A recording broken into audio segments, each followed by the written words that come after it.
Hello everybody, today I want to take a look at these European style IKEA 11 watt stick style compact fluorescent light bulbs.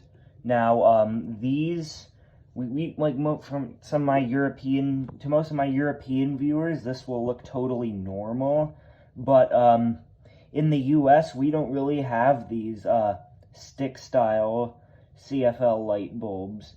What most of our CFL light bulbs look like is this. It's they're spirals, and they're also 13 watts and not 11 watts. That has to, and I think that has to do something with the different that they used, like in Europe, that they used like I think 50 watt incandescents instead of 60 watt ones. So yeah, but anyways, let's take a look at just one, because the video would be getting too long if we took a look at all of them. And let's look. It says IKEA and something in French that probably says like you can't use it with totally enclosed luminaires, I think. And then it says not for use with dimmers, so yeah. But I got these at I got this and two others, as well as some other CFLs at a thrift store like a couple days ago. Well, let's turn the light off and we can watch it turn on. There we go. We can see it's lights up a nice warm white color, and you can see it does have some use on it.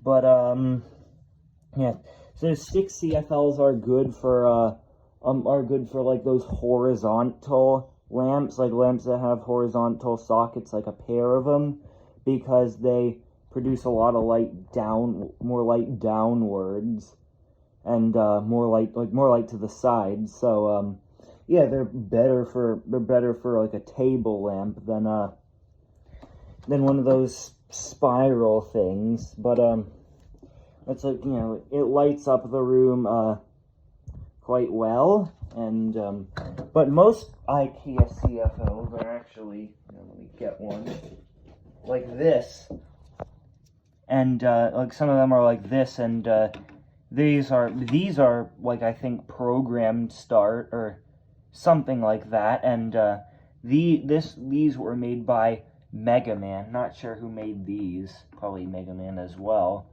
But I know most Mega Man CFLs used programmed start, or at least like PTC, like ballasts that would heat the ends of the lamp up before it turned on. But this one starts it up instantly. So anyways, that is the 3 IKEA 11 watt stick CFLs. Thanks for watching.